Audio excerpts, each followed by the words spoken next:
Mucho éxito para Yajaira, Maribella y Yesney. Así que bueno, todo suyo.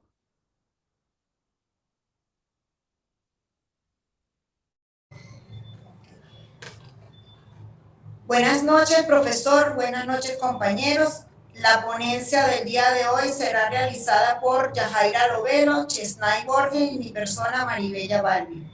Hablaremos del producto turístico sostenible, de sus características, sus ciclos de vida, enfocándolos cada uno en un caso real diferente. ¿Okay? Empezando, les hago una pregunta.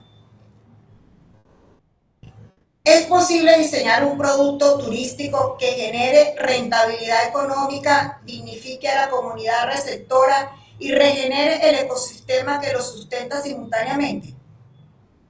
Durante décadas la industria operó bajo una premisa: crecer es bueno. Más visitante es mejor. La naturaleza es inagotable. Hoy esa premisa no solo es éticamente cuestionable, es gerencialmente insostenible. Esta noche no vengo a hablarles de idealismo ambiental, vengo a presentarles un caso real, un caso que demuestre que el producto turístico sostenible no es una utopía, es el modelo de negocio más inteligente del siglo XXI. Y ese caso tiene nombre y coordenadas: Bonaire, Caribe y Irlandés.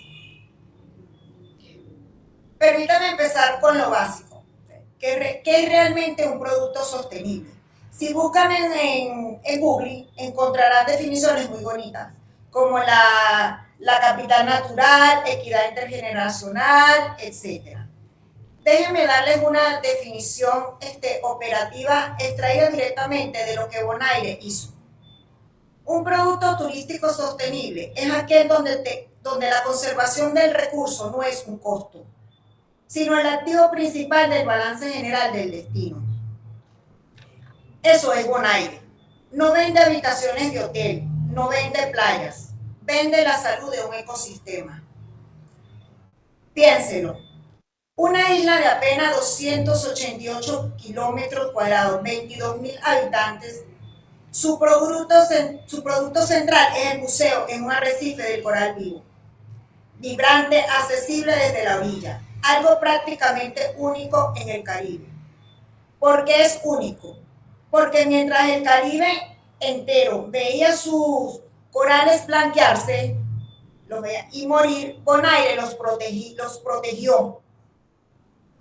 Y esa protección, esa decisión gerencial, ¿okay?, tomada hace más de 4 décadas, es hoy su ventaja competitiva insuperable. El producto de Bonaire es un sistema donde el turista paga por inventar un arrecife saludable. Ese pago financia directamente la conservación. La conservación mejora la experiencia. La experiencia atrae turistas dispuestos a pagar premios. Es un ciclo virtuoso perfecto, y eso, compañeros, es la definición operativa de sostenibilidad en acción. La diferencia. Ahora, para entender la magnitud de lo que Bonaire logró, contrataremos sus vecinos, ¿ok? El modelo convencional del Caribe. Hoteles de gran altura frente al mar, cruceros masivos descargándose en miles de visitantes diarios, anclaje libre de los arrecifes, maximización del volumen. El modelo convencional trabajaba con más personas, más cruceros, más visitantes, era la idea del turismo convencional. El resultado de todo eso: la erosión costera, el arrecife muerto, saturación, pérdida de autenticidad. El modelo de Bonaire, prohibición total de anclaje. O sea, Bonaire hizo todo lo contrario. La prohibición total de anclaje, uso obligatoria las boyas de amarre, solo protectores solares RESAFE, límites estrictos a la altura hotelera, control del tamaño y número de cruceros. La diferencia fundamental en esta: el turismo convencional ve el entorno como un recurso para explotar hasta agotarlo. Bonaire lo ve como un socio para cuidar indefinidamente. En cuanto a sus características y clasificación, permítame ahora desglosar las características del producto turístico sostenible y voy a mostrarles cómo Bonaire las encarna.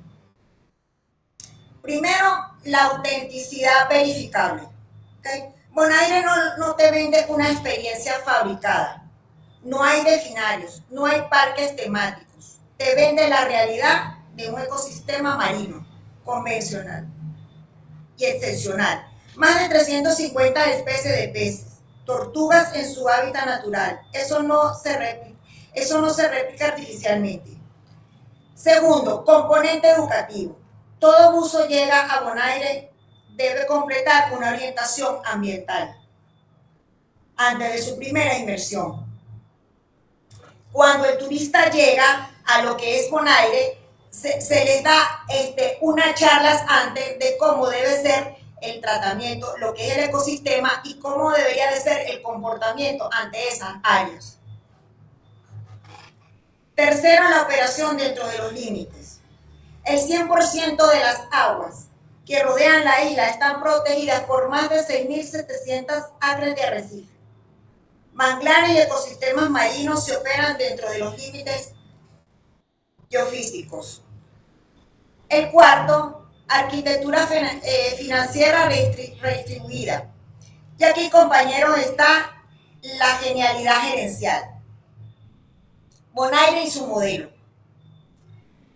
Cada visitante, aquí donde llegamos al corazón, digamos así, de esta ponencia, ¿ok? Cada visitante que realiza actividades en el parque marino paga una tarifa obligatoria. En 2026, esta tarifa es de $40 anuales.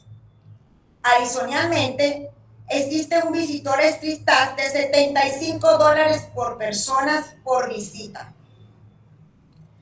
¿A dónde va ese dinero? Exclusivamente a la conservación. No pasa por burocracia gubernamental, no se desvía, va directamente al Estinapa, que es la fundación sin fines de lucro que gestiona el marco marino. Y aquí hay una decisión gerencial brillante. Bonaire no dejó su parque marino en manos del gobierno, lo delegó en una fundación técnica, ágil y transparente. Estinapa usa fondos para patrullar las aguas protegidas, monitorear la salud de los corales, mantener las boyas de amarre, investigar especies marinas, educar a buzos y a la comunidad local. El cliente financia directamente la sostenibilidad del producto que consume y al pagar, el turista se convierte en un copropietario simbólico de la conservación. Su compromiso emocional aumenta, su lealtad se fortalece. El resultado, Bonaire tiene hoy algunos de los arrecifes de coral más saludables de todo el Caribe, mientras islas vecinas ven sus corales blanqueados y muertos. Bonaire los tiene vibrantes y esos, compañeros, se traducen en buzos que vienen una y otra vez, buzos que pagan premios por la experiencia, buzos que recomiendan el destino, porque saben que su dinero está siendo aplicado a algo bueno. La lección general que tuvo en este caso Bonaire entendió que la restricción no es enemiga de la rentabilidad, al contrario, la conservación es su ventaja competitiva. Limitaron el acceso para proteger el recurso y eso hizo que el recurso fuera más valioso. En cuanto a su ciclo de vida, todos conocemos el modelo de Richard Butter de 1980. El ciclo de vida del destino turístico: exploración, desarrollo, consolidación, estancamiento y declive. Ese modelo describe perfectamente lo que pasó en Cancún y en Acapulco. En tantos destinos del Caribe, crece, se masifica, se satura y colapsa. Pero Bonaire desafía este modelo. Bonaire tiene un ciclo de vida diferente, un ciclo regenerativo. En 1979 codiseñó, crean el parque marino antes de que hubiera crisis. En 1980-90, la exploración consciente. Llegan los buzos pioneros. 2000-2010, desarrollo controlado. Crecen en valor y no en volumen. En el 2020, consolidan regenerativas, no solo conservan, sino también restauran. ¿Okay? En el futuro, rejuvenecimiento adaptativo, innovación sin aumentar huellas. Mientras Luther predecía el declive inevitable, Bonaire construyó un modelo del balance general del destino. Compañeros, como profesionales formados de esta maestría, que nos estamos formando, cargamos con una responsabilidad particular. No somos solo administradores de operaciones turísticas, somos custodios de territorios, de culturas, de ecosistemas que no nos pertenecen, pero que nuestra misión es proteger y no destruir. Bonaire no es una excepción, es una demostración de posibilidad. Nos mostró que la conservación es ventaja competitiva. El cliente puede financiar la sostenibilidad. La gobernanza importa. Los límites generan valor. El ciclo de vida no tiene por qué terminar en declive. La verdadera gerencia en turismo sostenible no consiste en vender un destino, consiste en custodiarlo. Es protegerlo. Es asegurarnos de que cuando nuestros hijos o nietos quieran viajar, todavía haya lugares hermosos, comunidades vibrantes y experiencias que transformen. Y eso, créanme, que es el mejor negocio que podemos construir. Muchas gracias.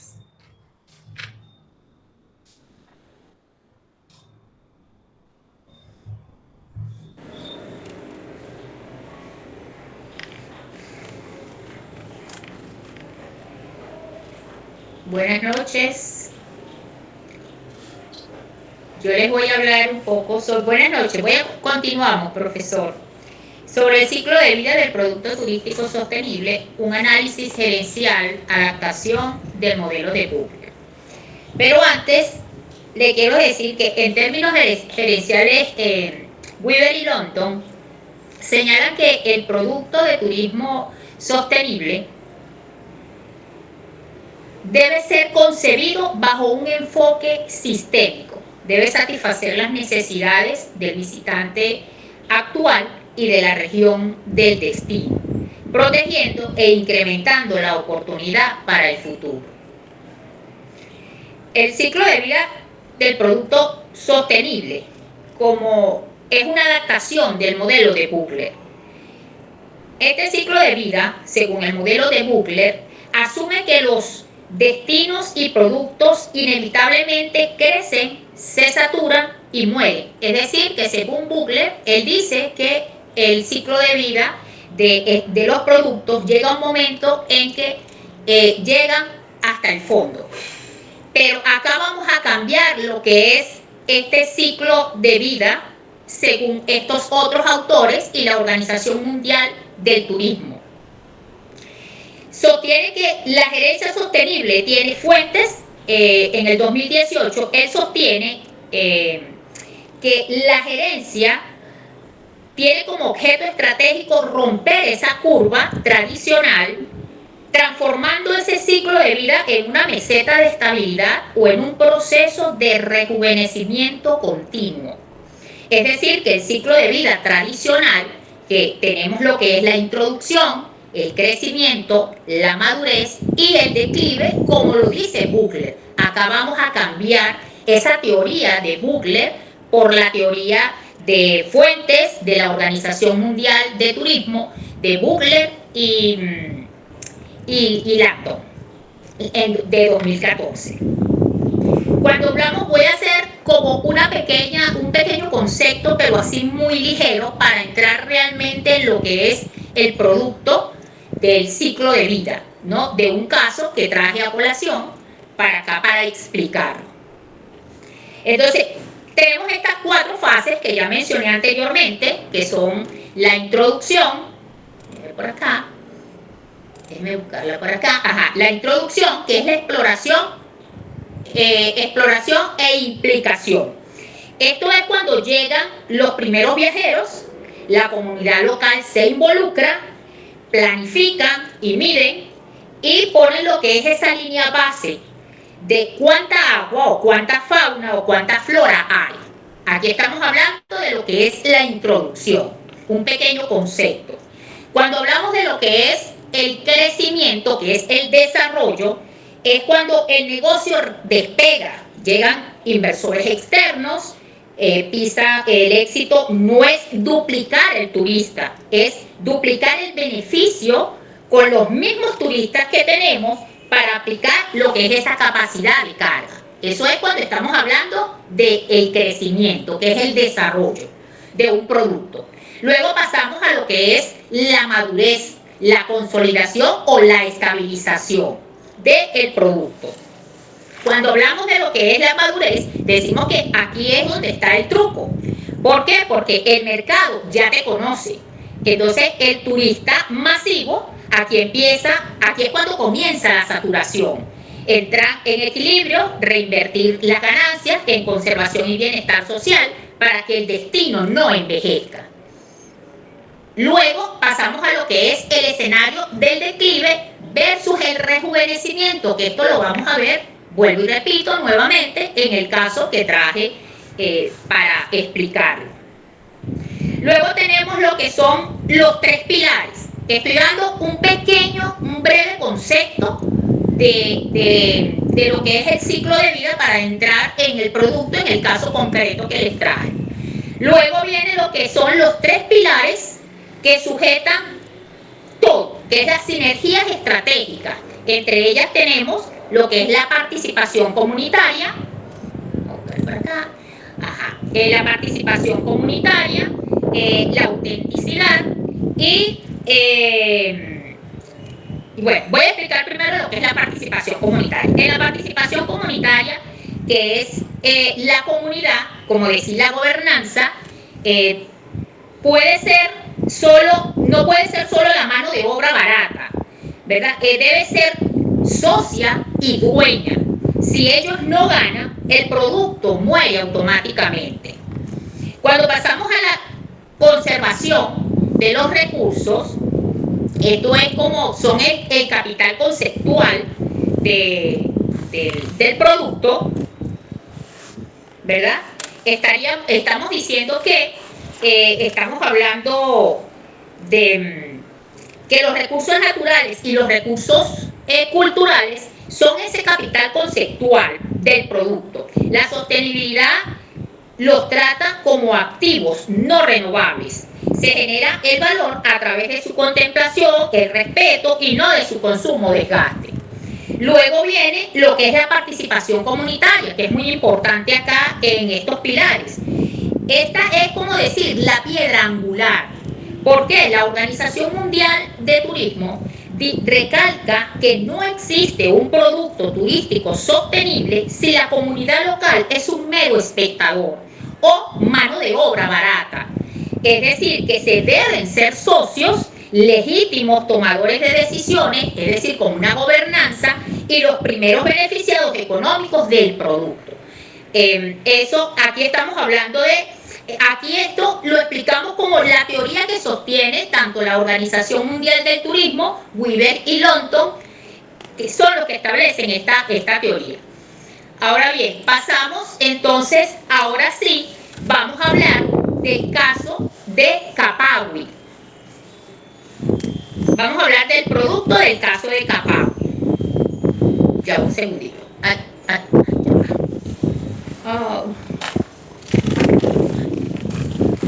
Ay, perdón. Ok, vamos a hablar ahora del producto del caso de Capagui, ¿no? Que son, para ver, ¿dónde estás aquí?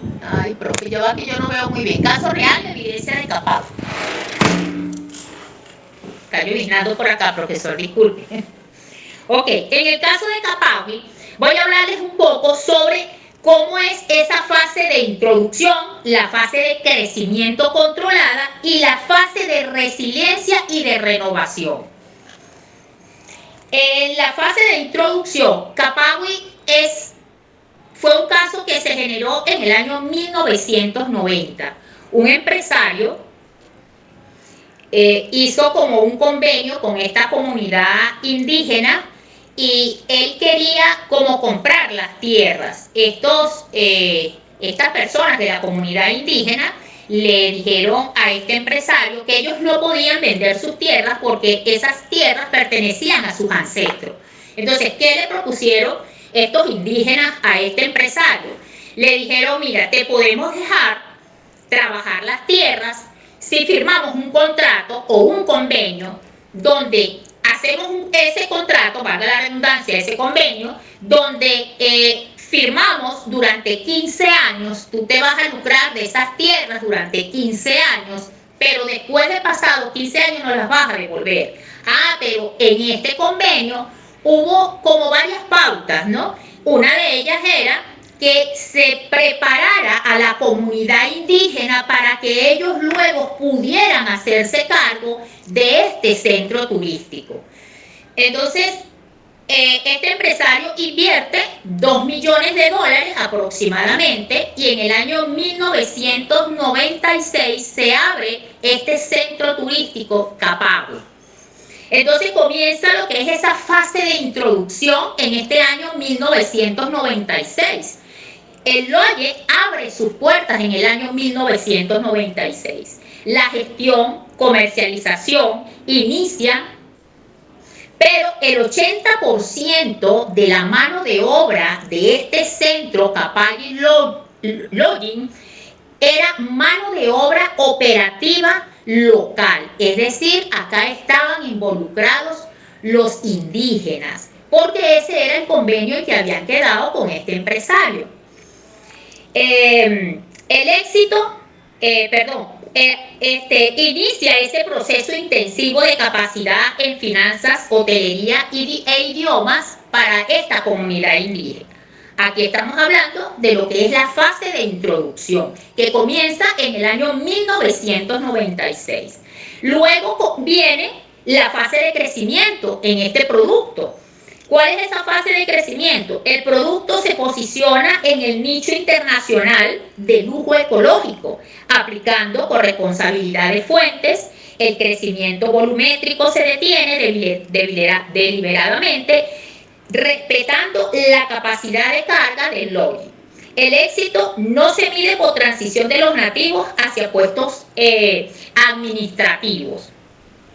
Luego pasamos a lo que es la fase de madurez que le expliqué anteriormente. La fase de madurez sostenible que ya se da en el año 2008. La transferencia histórica.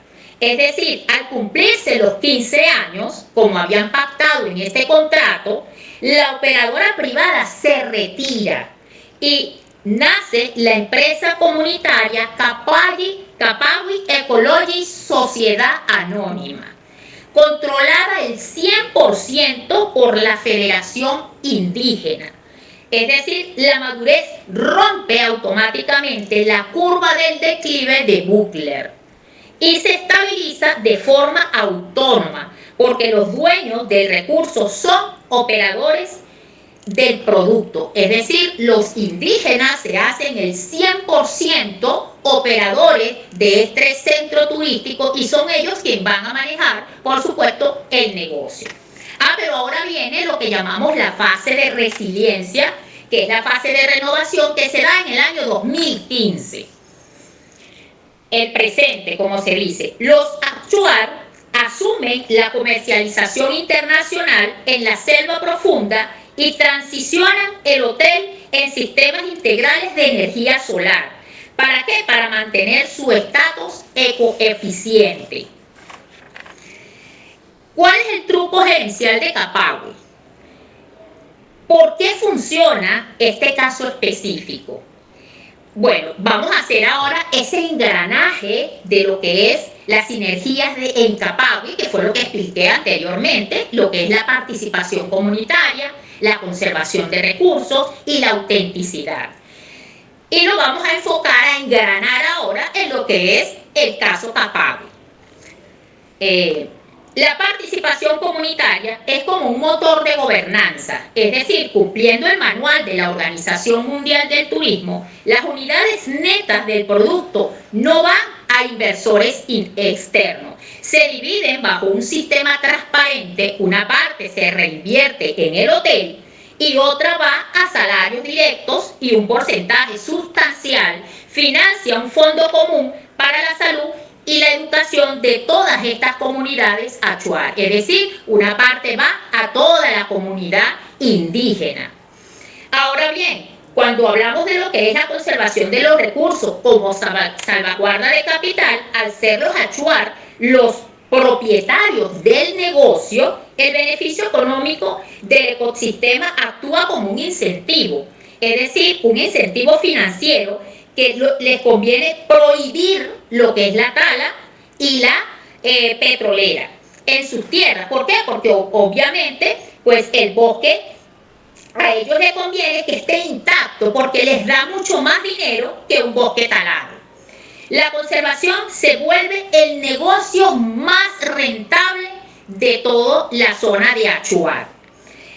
Y ahora vamos a explicar lo que es la autenticidad como barrera de entrada. Es decir, en línea con Fuentes del 2018, la propuesta del valor no es la habitación, no es el lujo que hay en Capagua y Logi, sino el acceso a ese patrimonio vivo.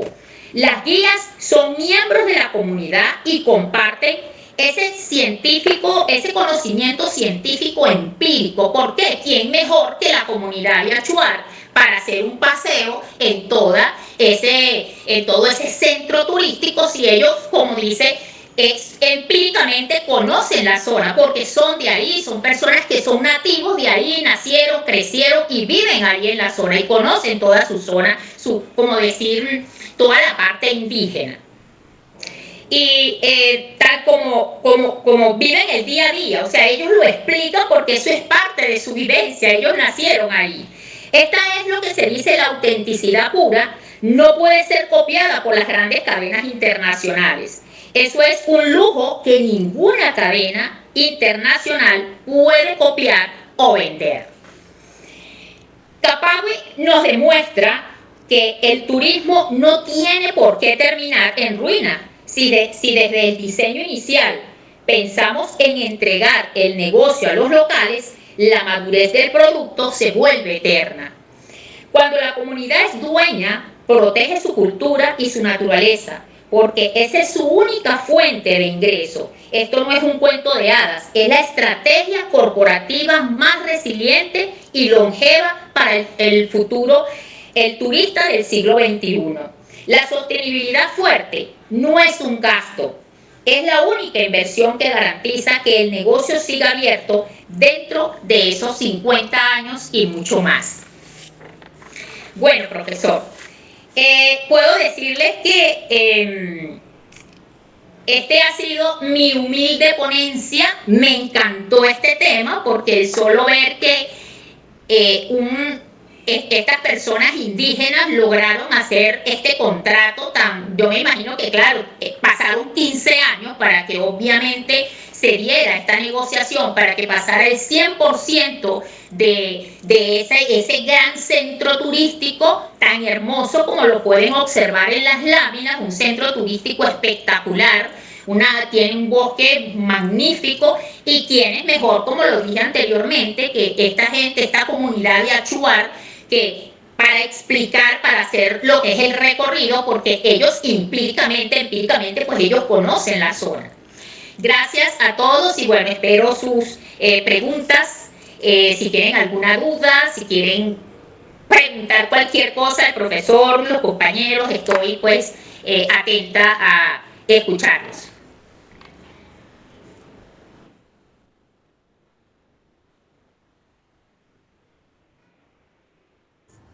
La pregunta al final.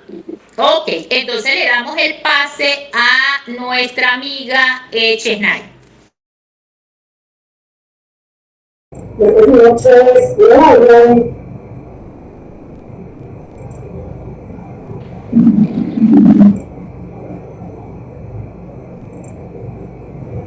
¿me pueden informar si me ven bien? Sí, yo te escucho bien, se te escucha con un poco de eco, pero se oye bien.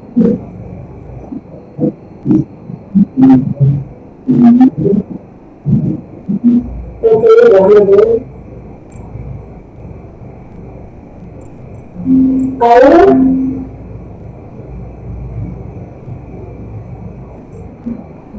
la puta.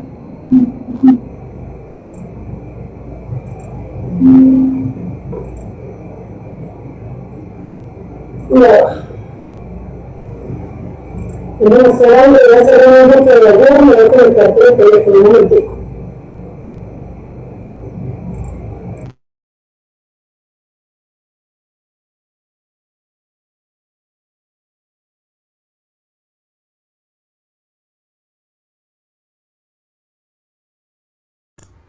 Bueno, mientras Chesnay está haciendo sus ajustes técnicos, anoten por favor lo siguiente, que son cosas muy puntuales que es importante.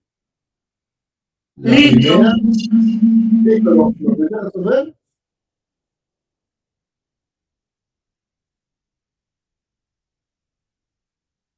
Háblanos, Chesnay.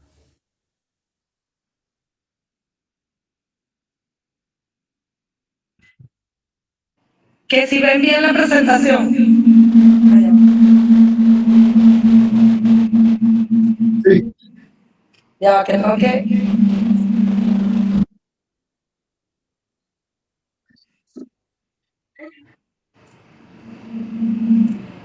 Ahora sí se escucha perfecto. Ok. Ya vamos a poner la presentación. Ya.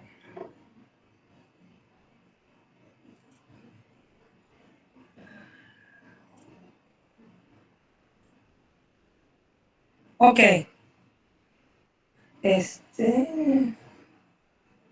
Yo voy a hablar sobre la población guarao. La población guarao, cuyo nombre se traduce como gente de agua o habitantes de las embarcaciones, son pobladores originarios más antiguos del delta del Orinoco en Venezuela. Con más de 20.000 años de historia han sobrevivido ancestralmente gracias a la pesca, la caza, la recolección y profundamente a la conexión con la palma de Moriche. El caso que les voy a presentar a continuación es el turismo comunitario guará, un producto de sostenibilidad deliberada. Sostenibilidad deliberada llamada JAR, aplicado como producto turístico sostenible en Venezuela, va a estar bajo los pilares gerenciales de la fuente, la taxonomía de Waber al lacto y las tipologías de la OMT. Es un caso práctico académico sosteniblemente fuerte en Venezuela. El territorio del delta del Orinoco, subculturas y amenazas. El pueblo guarao, habitante del delta del Orinoco, habita en palafitos sobre los caños, con una vida ancestral basada en la pesca artesanal, las cestarías de Moriche y la navegación de Curiara. Este es un patrimonio vivo que enfrenta triples amenazas culturales, amenazas que transforman el territorio y vulneran su identidad. Como patrimonio vivo, ellos viven de lo que son la navegación, la artesanía y la cestería de Moriches, más lo que representa este proyecto, que es un proyecto demasiado bello. Pero bueno, como ven en la foto, pueden percibir que dentro de las amenazas se encuentra la minería ilegal y la crisis humanitaria. La minería ilegal ha logrado hacer que estos indígenas se desplacen y pierdan su parte de sus territorios. Y la crisis humanitaria, a raíz de que la minería hace que las aguas sean contaminadas por mercurio, ellos tengan que desplazarse a otras zonas y carecen de algunos servicios básicos. Ellos viven prácticamente a lo antiguo, pues ellos son una de las pocas culturas indígenas venezolanas que todavía tienen en un 90% su parte autóctona. Las experiencias que el producto turístico diseñado bajo esta modalidad, que actualmente es práctica dentro de la comunidad guarao, es un producto que no se vende, es un producto que se construye y que está apoyado por varias ONG y el Estado. Y se articula por tres ejes centrales o ejes de diferencia turística. Pues La experiencia central es la navegación en curiares por los caños, avistamiento de fauna, convivencia en los palafitos comunitarios, pero en un máximo de 4 turistas por grupos al mes. Las actividades inmersas hacen que todos los turistas que van se involucren con la vida de la comunidad indígena. Es decir, asisten a talleres de cestería, de moriche, de pescas con arpón, oyen las narraciones de mitos y cocina local, pescados de río, yuca. El turista participa activamente, no observa solamente. Es una participación activa, no como en otras experiencias que la participación es simplemente observar. Y bueno, su propuesta es de valor, pues la tarifa ronda entre 150 a $300 la noche. El 30% de ese costo va dirigido a un fondo comunitario transparente, el cual se encarga de específicamente 3 puntos: la colocación de paneles solares, la educación y la conservación de la planta del moriche. En las 3 dimensiones que mencioné anteriormente, voy con la primera dimensión, que son las fuentes. La corresponsabilidad del valor se construye, no se entrega. El contrato es implícito. El turista guarao firma un contrato ético antes de entrar al delta. Es decir, hay ciertas condiciones para entrar, no entra cualquiera. Ellos al turista le hacen una charla, un cuestionario previo. Por ejemplo, el turista todo incluido no es bienvenido en la comunidad guarao, porque ellos buscan ese turista que quiera compartir la vida comunitaria, que no ensucie los caños y que cumpla las normas que ellos estrictamente tienen. Y la co-creación del valor. El valor turístico emerge de la interacción. El viajero, el guía guarao y el ecosistema. La comunidad y la cooperativa local diseñan juntos la experiencia. Seleccionan activamente los perfiles de turistas compatibles, hacen una inducción ética obligatoria antes del ingreso, hay una participación real de remar en la curiara, de recolectar moriche y de tejer cestas. El guarao es codiseñador, no empleador.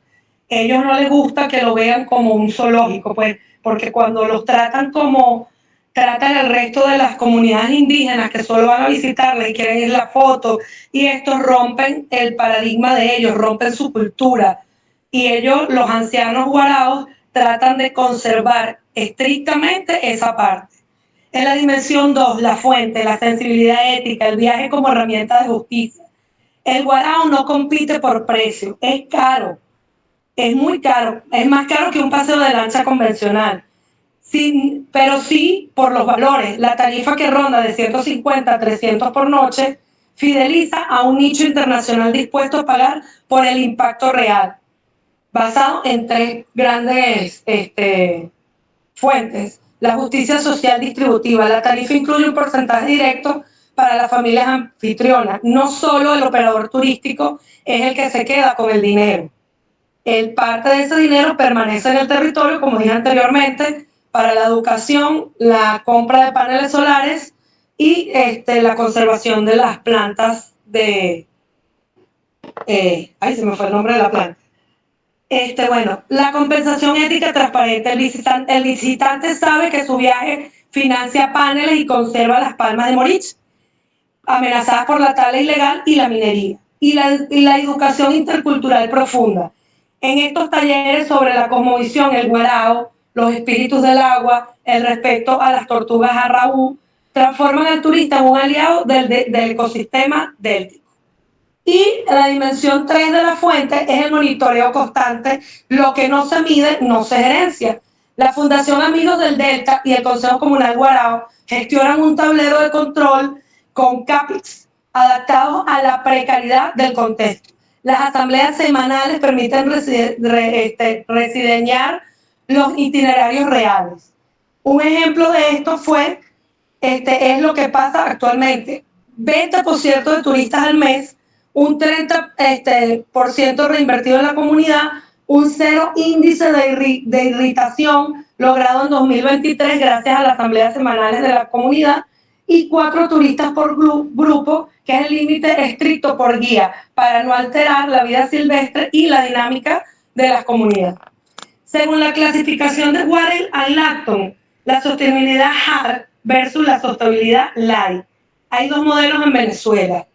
El caso de Guarao viene siendo la sostenibilidad hard, que es la filosofía exocéntrica, donde la naturaleza y la cultura están por encima del beneficio económico.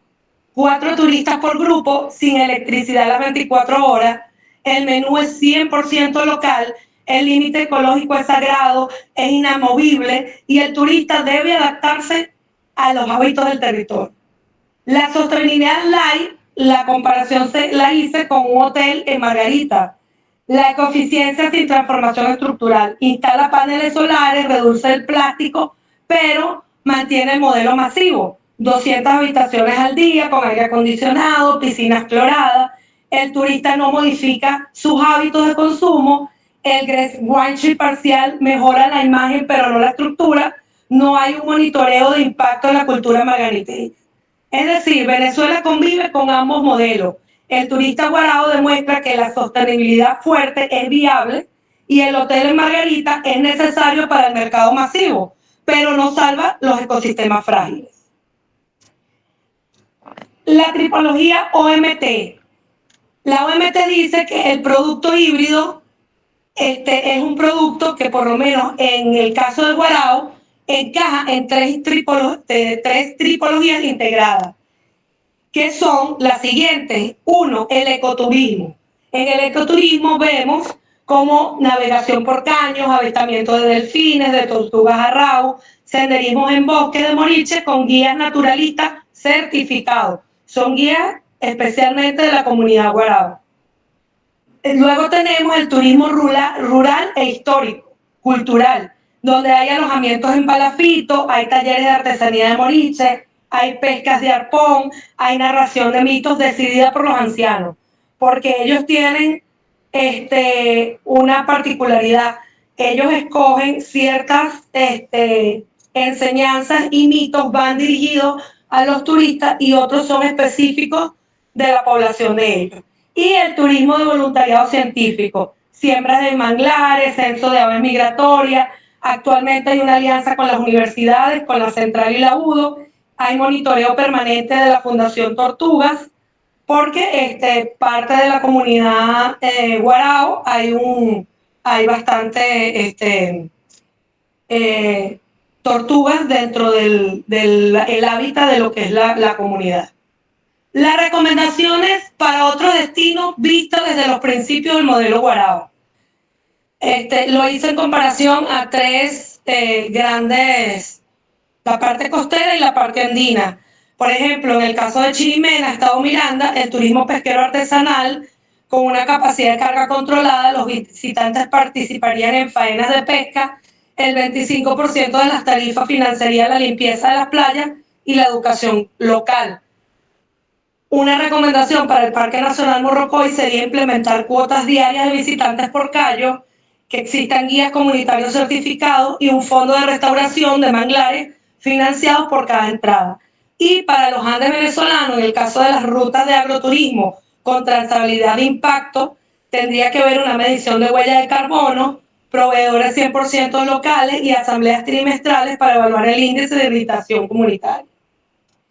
El turismo sostenible en Venezuela no es una utopía. El caso Guarao demuestra que el turismo sostenible en Venezuela es una herramienta de gestión científica de recursos, no es un folclorismo vacío. En 2023, en Boca de Araguao, recibió 60 turistas, generó $12,000 directos para 10 familias y mantuvo el índice de irrigación en 0. ¿Por qué pasó esto? Porque hubo una corresponsabilidad. Educar al turista para que no lleve la mentalidad de todo vale. No contaminar es la condición, no es una sugerencia. La sensibilidad ética, el dinero del viaje es una compensación justa, quienes históricamente han sido desplazados por la minería y la explotación petrolera. Y el monitoreo constante garantiza que la comunidad no se convierta en un parque temático y que el bosque de Moriche siga produciendo frutos por más de 50 años. Muchas gracias por su atención, espero que les haya gustado. Y bueno, yo me enteré que esta comunidad existía de esta manera No sabía que ellos tenían un turismo de esta altura, desconocía que esto estaba en Venezuela y en esta investigación me llevó a ver que sí es posible y que creo que todos los destinos turísticos en Venezuela pueden adaptarse a la parte ecológica de alguna u otra forma. Vemos cómo Margarita, a pesar de que no tiene un turismo hard, sino un turismo masivo, pero podemos crearle ciertas condiciones para certificarlos. Entonces, bueno, muchas gracias y feliz noche. Muchas gracias a las ponentes. Miren, necesito que las preguntas sean en base al tema como tal. No quiero romanticismo. Es muy fácil caer en preguntas románticas cuando las ponentes nos dieron esos casos tan espectaculares. ¿Okay? Lo importante es que, como ya lo dijeron desde un principio, la ponencia se trata del turismo como un producto. Entonces voy a hacer una introducción para que ustedes empiecen a preguntar. Muchachos, necesito que pregunten, porque si ustedes no preguntan, estamos haciendo lo mismo. Y yo no sé si fue Einstein o fue Newton que dijo que una persona que quiere un cambio y repite siempre lo mismo, genera una estupidez. Necesito que pregunten si tienen alguna duda, porque para eso son las clases. Mira lo interesante que las ponentes nos dieron 3 productos distintos. Primero nos hablaron de que era un producto y nos dieron un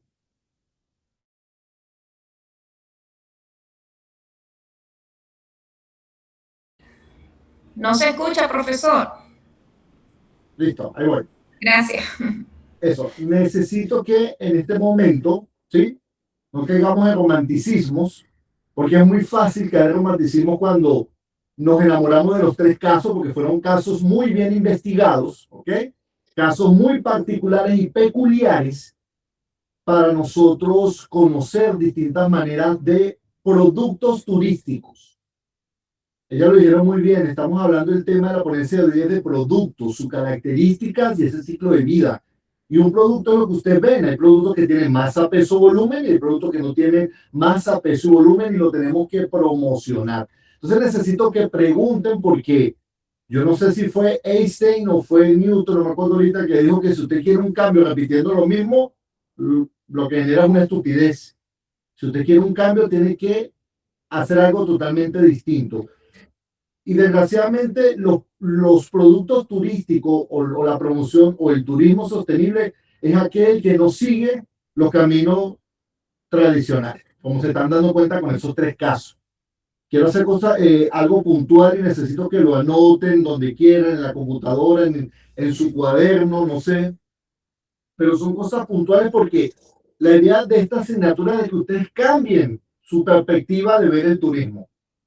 ¿Sí? Que cambien. Yo sé que las teorías son buenas porque la teoría se mantiene en el tiempo cuando ayudan o cuando fracasan, pero se mantienen. Pero yo necesito que cambie su perspectiva. Mire, lo primero es que ya las ponentes nos dijeron, hay muchos tipos de turismo, hay muchos tipos de productos. ¿Ok? Muchos tipos de productos.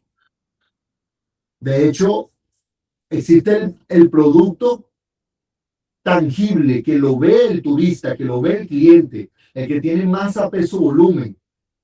Está el producto que no lo ve, que tú le tienes que promocionar la idea y él va a ver ese producto cuando llegue a ese lugar.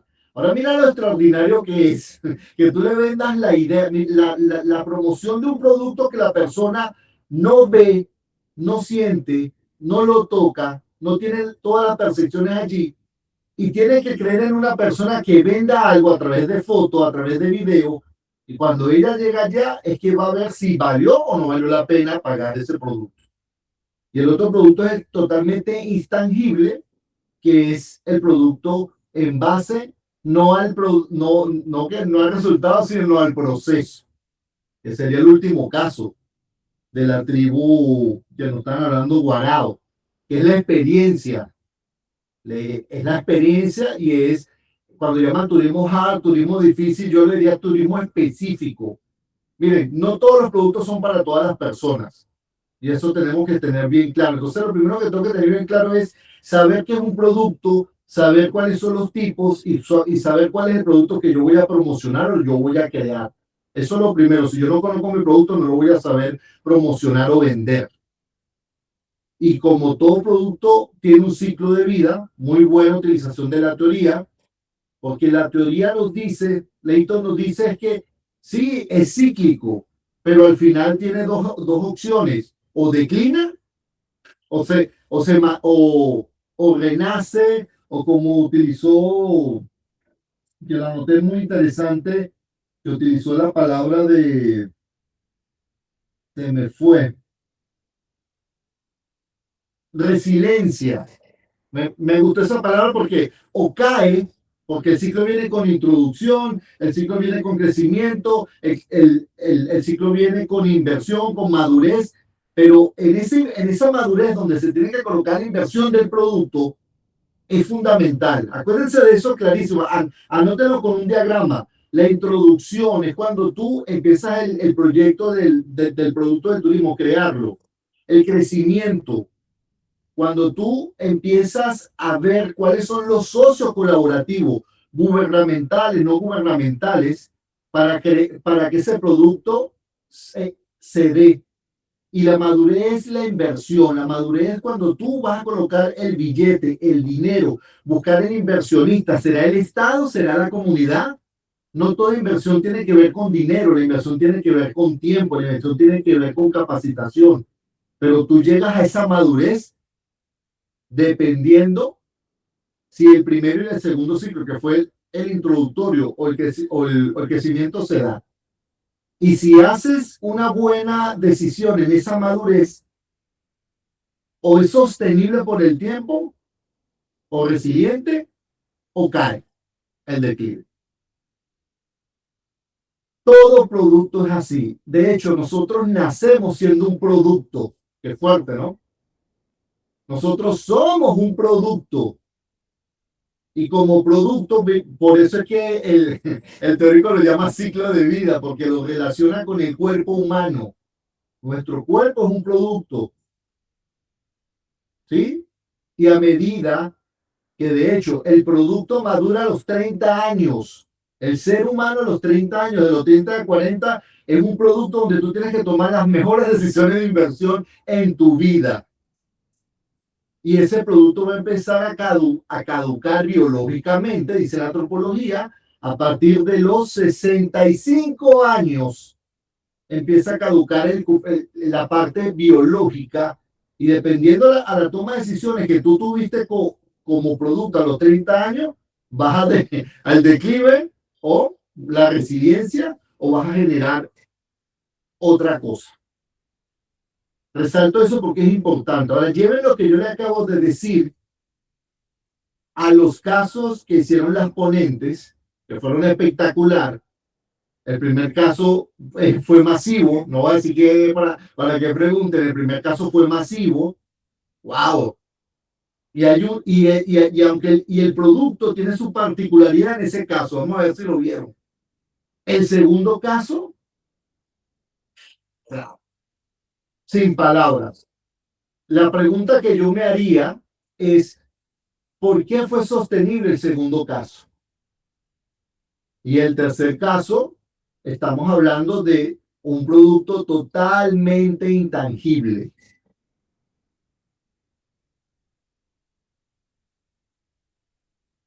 A recordar esto, porque quería recordarlo para que hagan las preguntas, ya sea la ponente, ya sea a mí, hagan las preguntas relacionado ahora, llévelo a los 3 casos puntuales que yo he investigado. Porque los productos siguieron su ciclo de vida, sí, pero tuvieron su declive, no, tuvieron su diferencia en la etapa de maduración. Así que abro debate, o dialéctica, o deliberación, como lo quieran llamar.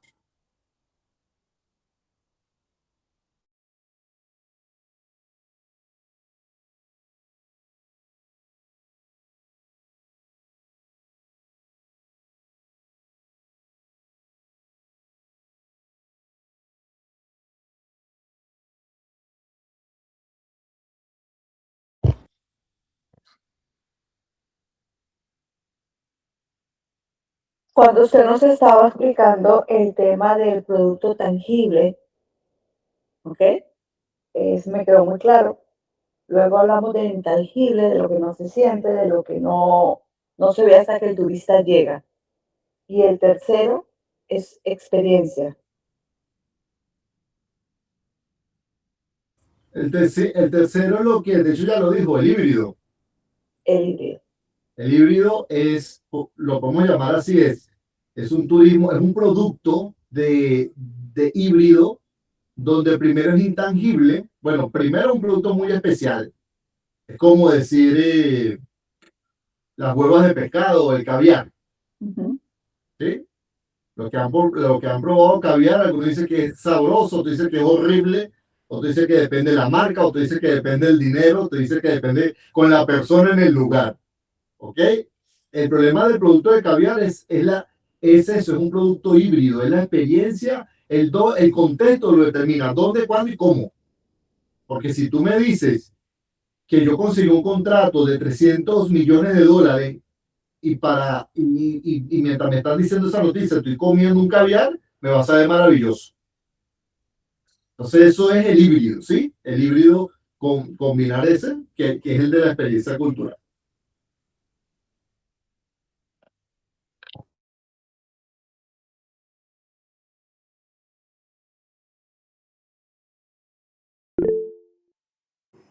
Bueno, yo quiero acotar algo que sería, creo que en Venezuela, además de que tenemos varios productos más allá del híbrido, creo que Venezuela debe buscar tanto la certificación nacional como internacional en cada uno de los sectores y de los diferentes rubros que cubre el turismo. Creo que hay la experiencia con los guaraos cuando ellos ponen a sus guías y ponen esos requisitos de que deben pasar primero por una especie de prueba para saber si son elegidos para entrar al territorio por la particularidad que tiene, pero indistintamente porque, por ejemplo, Canaima y toda la parte turística que tiene que ver con los indígenas tiene un concepto más ancestral y más cultural, que también lo podemos tener en la parte costera con los pescadores. Pero creo que cada uno de estos saberes deben tener sus certificaciones y deben cumplir con ciertos estándares para que ese turismo sostenible en Venezuela marque la diferencia y nos podamos comparar con cualquier ruta internacional que ya las tenemos, pero que tenemos que perfeccionarlas. Creo que vamos por ahí. Esa era la parte que quería agregar. Buenas noches. Primero, felicitaciones a las ponentes porque los casos son súper espectaculares. Conocimos otros destinos que provoca planificar e ir a ver cómo es la experiencia. Viendo los tres casos, tienen cosas muy en común. Lo primero que es la sostenibilidad, la protección al ambiente, la educación y conservación a las áreas, sea costera, de montaña o vegetal, sumado a que también concientiza a la comunidad y parte mucho de la educación. Los tres tienen eso en similitud. Por la ponencia de hoy con respecto al producto, son un tipo de productos turísticos que no son como muy promocionados masivamente porque son especiales y son específicamente para un target de personas y debe ser muy bien planificado. Tan así que tienen que escoger a las personas que van a ese sitio porque no todos se adaptan.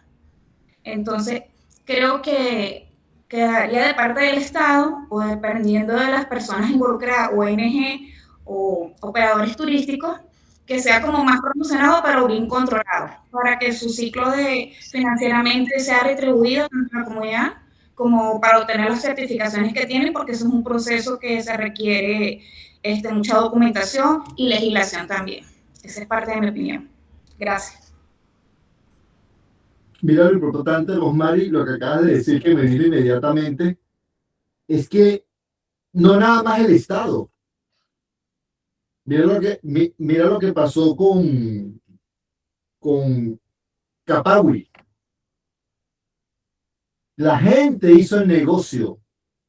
La misma gente habló con un ente internacional privado y le planteó 15 años, pero tú me preparas. Ahí no hay Estado, ahí no hay gobierno, que son dos cosas totalmente distintas. La gente fue que hizo, capaz eso hizo la negociación. Bueno, ya ahí respondí la pregunta, qué bruto. ¿Y por qué? No, pero ahí hubo acuerdo y hubo un ganar-ganar. Claro, ¿y por qué hubo la sostenibilidad? La sostenibilidad hubo porque al final ellos dijeron, no, ya va, esto, la propuesta fue, llegó la comunidad, hizo la propuesta y se mantuvo y después, chao, 15 años, adiós, y la comunidad se capacitó, aprovechó y vino de esa comunidad, por eso es que se mantiene, o sea, que es sumamente interesante. Como dices tú, los tres tienen participación comunitaria, ¿sí? Pero la que nace, lo que nos enseña Ecuador en Capay es que nació de ellos. O sea, yo necesito que se quiten ese chip que es muy fácil, de verdad, es muy fácil de echarle la culpa a la mamá, digo, perdón, de que quiten ese chip del Estado y del gobierno para yo hacer algo. No, carajo. No. El Estado y el gobierno sí puede ser un aliado mío. Y digo este gobierno porque, repito, son dos cosas distintas. Mira lo que pasó con Bonaire. ¿O por qué usted cree que colocaron la fundación? O sea, ojo, y la fundación se da porque hay un Estado que promueve eso, no un gobierno. Hay unas leyes, hay unas normas establecidas allí. Ojo, y ellos quieren la fundación. Tendrá su razón, no puede dar hipótesis como que, bueno, mira, ok, yo a través de una fundación, porque el dinero puede llegar al Estado, puede llegar al gobierno y se desaparece. Entonces, no, yo abro la fundación y lo más interesante es que ellos utilizaron obviamente al Estado como un aliado, como un pequeño inversor, como un asesor, como lo que ustedes quieran, pero no depende del Estado. De hecho, por eso es que viene la sostenibilidad, porque no depende 100% del Estado y no depende 100% de un gobierno. ¿Ok? Entonces, es súper interesante lo que pasa con Bonaire. Y de hecho, ese dinero, ¿dónde va?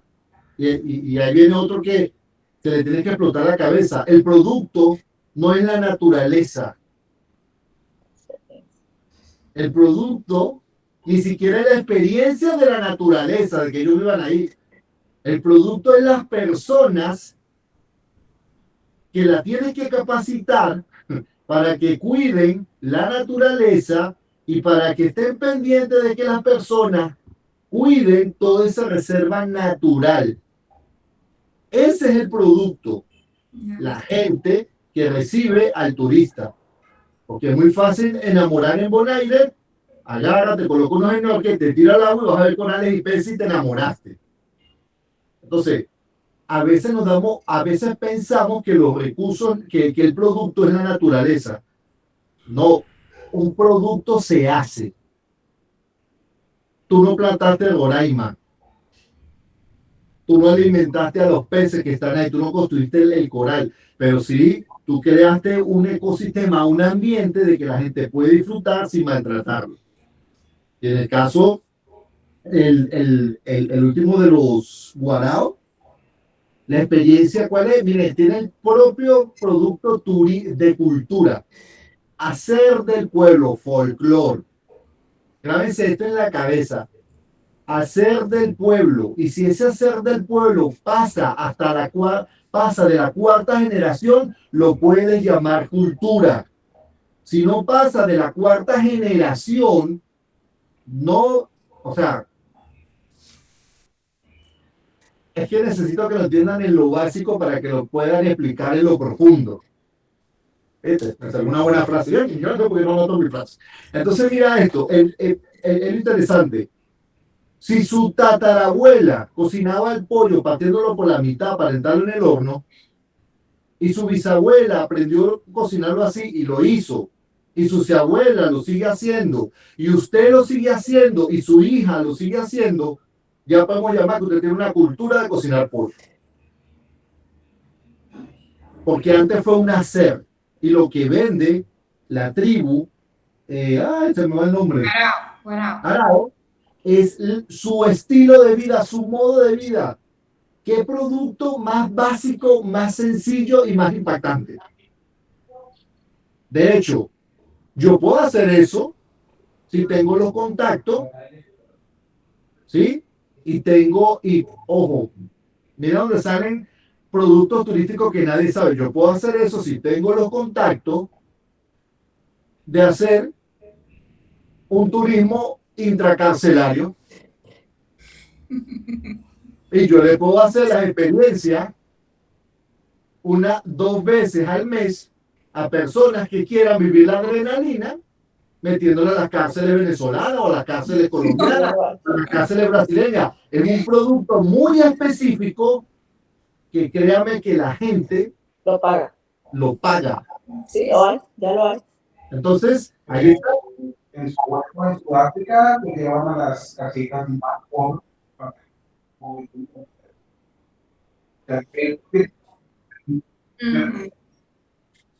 Ahora, ¿qué digo? Producto.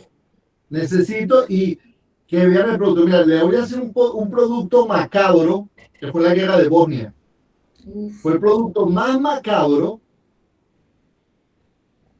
Y eso no era ningún producto turístico. Y después, bueno, como todo, después de los 10 o 15 años salen los expedientes, ya cuando no pueden meter a la casa de los que están muertos.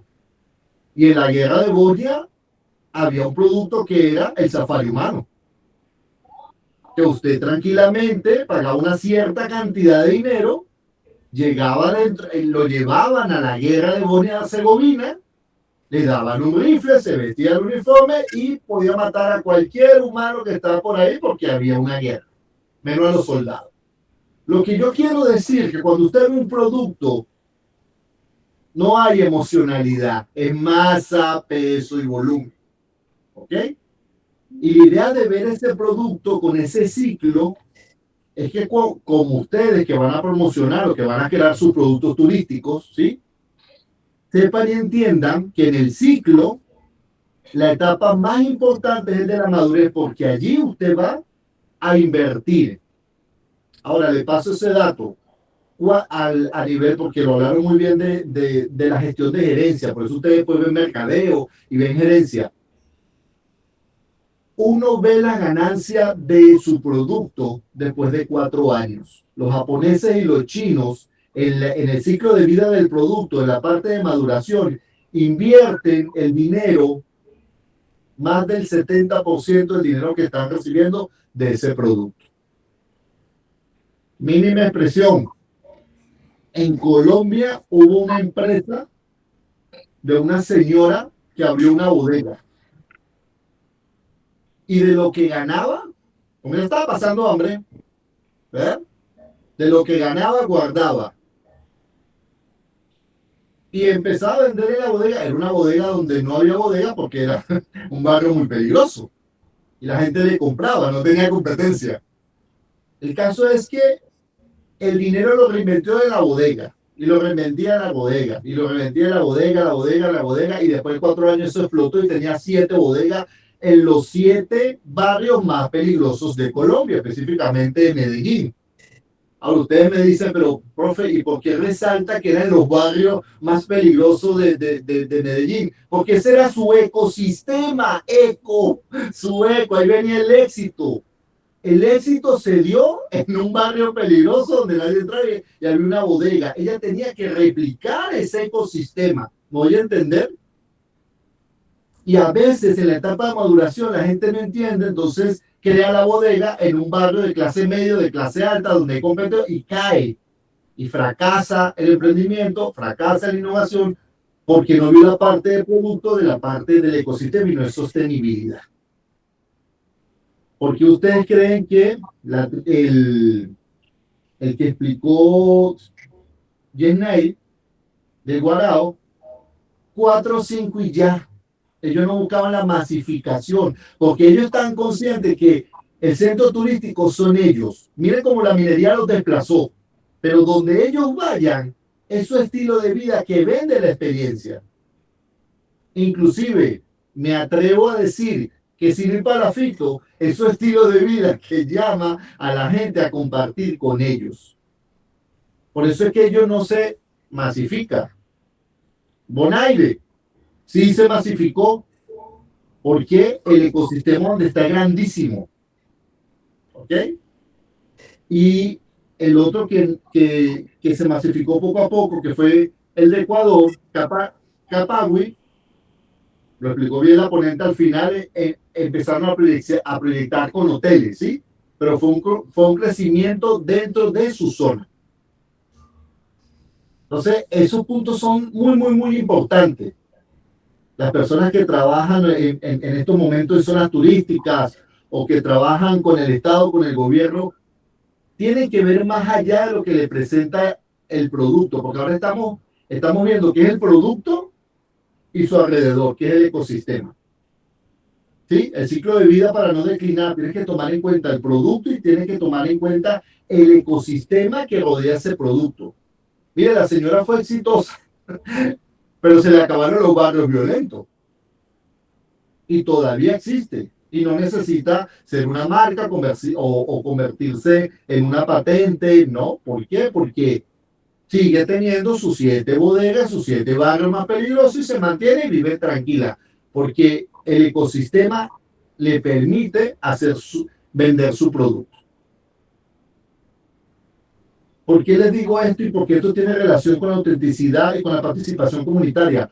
Porque la comunidad es el ecosistema primario. O como dice la teoría de Brofenberg, es el microsistema, el mesosistema o el macrosistema. La comunidad es el que te va a permitir que ese producto se mantenga en el tiempo. Por eso al principio yo les dije, ¿está seguro que la comunidad quiere que ustedes exploten, disculpen, que ustedes conviertan esa zona en producto turístico? Porque Capagui sí lo quiso, pero ojo, dijo 15 años. Para Capagui fue eterno, pero para la empresa fue así. Por eso es que hay que preguntar, oye, ¿tú quieres que vengan personas ajenas? Porque la comunidad tiene un estilo de vida, tiene una cultura y tiene un folclore. ¿Ok? Pregunta para la ponente, que me llama mucho la atención.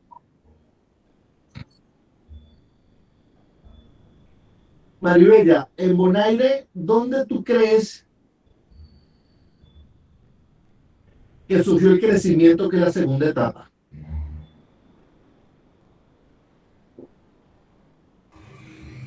¿Dónde? Pero en el mismo Bonaire, dice usted. Sí, claro, en el caso Bonaire, en el caso que tú explicaste, ¿dónde tú crees o dónde tú puedes reflejar mejor donde hay el crecimiento, donde fue el crecimiento en esta etapa del ciclo de vida de un producto? Los arrecifes, en la ¿Por qué?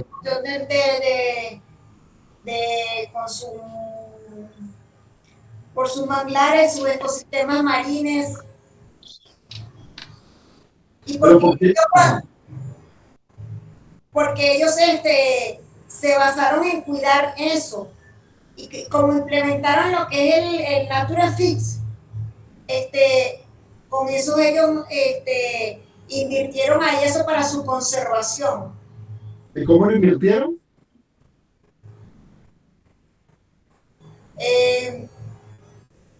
Para tener esos arrecifes, no hacer el mantenimiento del ecosistema, no hacer ni nada de hoteles ni nada, el mantenimiento de todo ese parque. Lo hacían ellos mismos para su conservación, no metían aquí al gobierno, sino que por eso que ellos pusieron ellos tenían la asociación sin fines de lucro. Y colocaron la tarifa, ¿no? ¿De cuánto era la tarifa? Claro, $40, que era una tarifa anual, y después $75 por persona, cada visitante. Exacto, exactamente. Y con esos impuestos ellos mantenían eso. O sea, por eso es como estaba diciendo Rosmary, es un target también, porque no todo el mundo puede ir a eso, nada más con pagar Ese tag que están presentando ahí no todo el mundo puede. Y otra cosa que tiene también Bonaire, cuando tú vas para allá también, ahí te dan una charla para tú entender también esa charla. No todo el mundo a veces está capacitado también para escuchar, para oír o entender lo que te están diciendo. Porque hay personas que van y te dicen, ay no, ya va a empezar a hablar, o esto, y no es así. Porque ellos se ríen porque ellos tienen unas reglas, ellos tienen unas normas. Y mira lo interesante, los 3 centros turísticos que ustedes nos dieron no abusan del producto. No. Una de las ponentes, la conservación de eso. Una de las ponentes habló de Morrocoy. Morrocoy abusa de su producto. Explotadísimo como no tienen ni idea. ¿Sí? Y así vemos otros y podemos hablar interno y externo. Pero también eso es importante. No abusa del producto. Y cuando tú eres consciente de esa autenticidad, de que ese producto tiene un límite, la idea es mantener ese límite y buscar otro producto. Pero desgraciadamente la gente no ve eso, sino abusa. Bueno, si abusa de la gente, no abusa de los productos. Vamos a estar claros en ese aspecto. Entonces, miren, voy a finalizar porque quiero que, y yo sé que es un poco arrogante de mi parte, pero yo quiero que en estas pocas ponencias y pocas clases que nos quedan, ustedes primero no abusen de ustedes como producto, pero sí valórense como productos. Y eso es lo que yo quiero, que en esta clase pregunten, hablen, digan cosas distintas. Yo sé la monotonía de las otras clases. Y eso no nada más pasa en la ULAN, eso pasa en todas las universidades, inclusive en la Universidad de Chile. Y yo quiero que ustedes estudien su producto y su producto son ustedes mismos. Acuérdense, querer cambio distinto haciendo lo mismo se llama estupidez. Yo necesito, ya sean como ponente o como participantes, que pregunten, que analicen, que hagan comentarios, que vean más allá este espacio que yo les doy tan poco tiempo porque después desaparezco y espero no verlo más nunca en la vida. Este espacio necesito que ustedes hablen, que ustedes se equivoquen, que ustedes den sus ideas, porque estamos creando productos de personas dogmáticas, autónomas, autómatas y aburridas. Entonces, aprovechen este espacio. Vean una cosa totalmente distinta.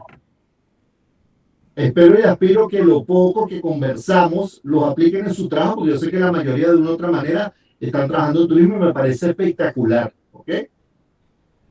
Yo también aprendo de ustedes, de su ponencia. Como les dije anteriormente, yo estoy aquí porque ahorita está de moda en Latinoamérica la innovación y el emprendimiento, descubriendo el agua tibia. Le cambian el nombre y lo venden, cambian el nombre y venden el producto.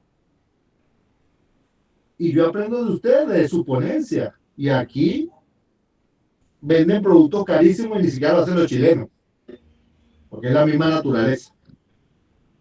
Entonces necesito que aprovechen este espacio, que trato de que ustedes lo vean desde otro punto de vista, hagan preguntas a sus compañeras. La pregunta que ustedes hacen a sus compañeros, a sus ponentes, ya sea mala o buena, yo no la voy a tomar en cuenta en cuanto a evaluación, porque yo evalúo más estricto que su pregunta. Lo que sí quiero que ustedes le pregunten para sacar provecho a todas esas ponencias y enfatizar de que no puedo promocionar un producto si no conozco el ciclo de vida de un producto. Si está caducado o no. Por lo menos, le pregunto a todos ustedes, no nada más a la ponente, ¿qué producto turístico ustedes pueden proyectar que va en declive? Por ejemplo, según de lo que hablamos y conversamos, ya sea nacional o internacional. Bueno, yo pienso que la playa de Los Guanes, si siguen así, con esa cantidad de personas y ese desastre que hay ahí de todo lo que acarrea el medio ambiente, eso puede ir en declive.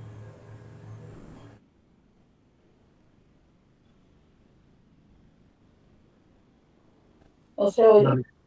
A Margaret. Aquí estoy. Que no se escuchaba.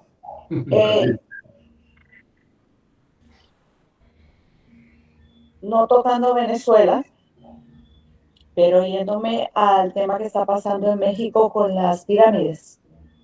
Que justamente para evitar su declive, están prohibiendo que suban. Exacto. Que es un horror. Porque uno va allá a tocar y a vivirla. Exacto. Pero imagínate. Muy bueno. A ver, ¿qué más? Tiene la mano de la... Manuel. Manuel y Guillermo. Manuel, Bueno, yo tenía más bien. No se te escucha. Yo creo que esto se congeló. No sé. Ahora sí. Yo tenía más bien una pequeña pregunta: si lo replicado en la comunidad de Capagui solo puede ser para la selva o solo funciona para la selva. Y ¿me oye? Sí, se te escucha, Manuel. Y pues además hay algo con eco. Y bueno, además sí me parece maravilloso la aclaratoria que usted da, doctor, pero si usted no incluye al Estado, no incluye nada, porque el Estado es el territorio. Lo que lo diferencia son sus gobernantes. Eso hay que explicarlo mejor, porque entonces no se entiende el contexto de lo que se dice desde el punto de vista jurídico que se habla. Pero usted está hablando de un TPUI, usted está hablando del Estado, doctor, no está hablando del gobierno. Tú hablas de territorio, hay estados que no El Estado, netamente. Sí, pero escúchame, hay estados que no manejan territorio. Hay estados que no manejan territorio y forman parte de su geografía. Entonces no tiene soberanía. La Guajira. El Vaticano maneja territorio. La Guajira. La es zona territorio de un indígena país. de Chile. Es territorio de un país. Sí, pero bueno, eso es lo que me interesaba era la pregunta Ahí intervengo, el profe dijo algo de La Guajira. La Guajira tiene territorio. De hecho, yo trabajé en el Ministerio de Pueblos Indígenas y las demarcaciones abarcan todos los territorios guayú. La Guajira, de hecho, está dividida en la Guajira colombiana y en la Guajira venezolana, y ahí se hizo demarcación. El único sitio que no se le ha hecho una demarcación en Venezuela, y es por su complejidad, es el estado Amazonas, porque tendría que entregársele prácticamente a los Yanomami. Claro, por eso no te ha hecho la demarcación ahí. Pero es ahí donde correcto, pero la pregunta puntual para no salirnos de nuestro tema es que si lo que se replicó en Capagui se puede hacer solamente en la selva, porque me pareció bastante interesante. Además de la maravilla de Bonaire. Y saber que cosas tan maravillosas en Venezuela. Manuel, el principio es universal, ¿no? La elección de Capagui no es la selva, pues es la cláusula de reversión, ¿no? Que se produce, y ese empoderamiento accionario de la gente de Capagui, de los achuares, achuar, que es la zona, ¿no? Esto se puede aplicar en una bodega, como dijo el profesor, en las playas, en cualquier zona marina se puede aplicar. No se trata se trata de cuidar el recurso, pues que sea dueño del negocio. Así como dijo el profesor, ve la señora, pues bueno, ella expandió su negocio, pero en esa zona, en esos barrios peligrosos. Y otra pregunta, Capagui, que a pesar de ser una zona que solo llegan a través de avionetas y llegan a una zona y después tienen que trasladarse como en una lancha, mira cómo ha crecido, cómo creció, cómo se formó, y lo que dice el profesor, ellos no necesitaron de un gobierno, o sea, ellos solo hicieron un convenio con esta empresa privada. Por supuesto, les costó esperar 15 años, pero para ellos fue magnífico, porque fue 15 años de preparación para ellos retomar su negocio, y hoy en día tienen una gran empresa. Además que iba a hacer tenía la mano levantada por una pregunta precisamente de Bonaire, pero ya Maribel ya la respondió, Y en el caso de Chennai no puedo preguntar de lo que estoy admirado de conocer, porque no puedo tener una pregunta cuando algo que más bien me genera investigar. Me pareció excelente las tres, gracias. Me tengo que retirar, por cierto. Feliz noche, muy amable. Gracias, Manuel. Bueno, miren. Ya, Guillermo quiere hablar. Ya Guillermo para cerrar este tema. Escuchen algo. La idea es, y lástima que huyó Manuel, que eso no se hace cuando uno hace dialéctica. Es importante que ustedes sepan eso, porque están haciendo doctorado. Es una falta de respeto cuando uno genera una dialéctica y se va. Porque la dialéctica es la discusión y argumentos de ideas. Lo dije de un principio. No pueden depender de un Estado, de un gobierno para iniciar un producto turístico. Eso es importante. Y si no son capaces de ver eso desde otro punto de vista, van a seguir haciendo siempre lo mismo y van a generar lo mismo. ¿Ok? Y lo otro también es importante. Para uno escuchar necesita el epoché, que lo dice la fenomenología, que es quitarse los preceptos, la cultura, los deseos, las ilusiones y el amor para escuchar lo que la otra persona está diciendo. Cuando hablo de La Guajira, cuando hablo de la isla de Pascua en Chile, cuando son territorios de un Estado que el Estado no puede ni siquiera entrar y no domina. Porque hay, más allá de que el territorio sea del Estado, hay una cultura que no permite que el Estado pueda entrar con sus leyes y su constitución.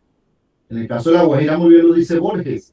Está la Guajira colombiana y está la Guajira venezolana, pero cuando uno va para allá y vive con los guajiros, no existe Guajira colombiana, no existe Guajira venezolana, existe la Guajira. ¿Sí o no, Borges? Y tiene sus propias leyes. Llega usted a embarazar una guajira para ver que ni siquiera el policía venezolano ni el abogado colombiano lo va a ayudar a usted. Pero, profe, le tengo que aclarar algo ahí. Bueno, Más allá de que el Estado no pueda acceder, es al revés. Es el Estado y somos los criollos los que debemos adaptarnos a esta cultura. Porque de hecho en la Constitución lo dice, y esa era una de las peleas cuando yo trabajé ahí, lo decía, porque yo les daba el ejemplo y le decía a la ministra, ¿cómo es posible que ustedes no defiendan sus nombres propios y dejen tener una cédula de identidad con un nombre criollo? Porque lo hace, o sea, tú ves a la cédula de los pemones, de los guayú, de cualquiera de las 28 indígenas que hay activos en Venezuela, y lamentablemente, 48, perdón, pasa que 28 tienen lenguas activas. Y todos se llaman Luis Pérez, Carlos Sala, no sé qué, y ellos no se llaman así. Ellos no se llaman así.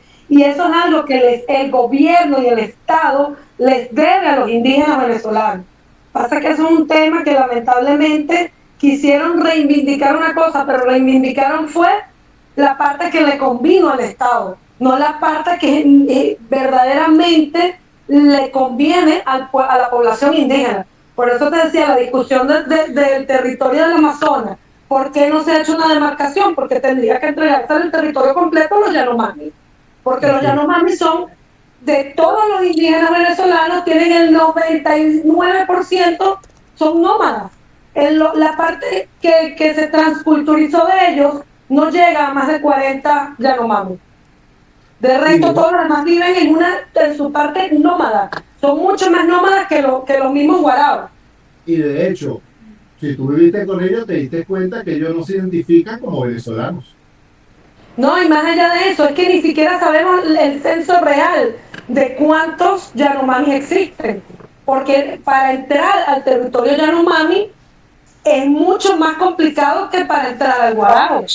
Porque allá si el principal no da la autorización, ahí no entra ni gobierno ni nadie. Exacto. Por eso es que te digo que Es muy rígido. Pero lo que sí quería aclarar es que es al revés. Es que nosotros nos tenemos que adaptar a ello. Porque ya hay un respeto. Si la Constitución en sus primeros artículos dice que se respetan las culturas, creencias, religiones, las prácticas culturales ancestrales, van hasta por encima de la religión. Entonces, Lamentablemente eso es algo que todavía, a pesar de que avanzamos en la Constitución en cierto lado, lamentablemente en el respeto de las culturas ancestrales no hemos llegado ni siquiera al 25%. Y no nada más pasa en Venezuela, ni en Colombia, ni en Brasil, también pasa en Palestina, también pasa en Israel, también pasa en Marruecos, también pasa en Indonesia, dígame Tailandia, que está siempre amenazada. O sea, lo que quiero que entiendan es, repito otra vez, el turismo como producto, y ya se están dando cuenta de la importancia de la investigación, el turismo como producto tienes que verlo desde diferentes perspectivas para tú poder promocionarlo. Esa es la idea. Y para eso, ¿quién es el que promociona? La persona, el ser humano. Por eso es que yo les digo que aprovechen este espacio y vayan quitándose esos dogmas mentales que tienen, porque no le ayuda a ver más allá. ¿Ok? Ustedes me dirán, profe, pero es necesario ir así como Borges. Oye, si tienen la experiencia, vayan.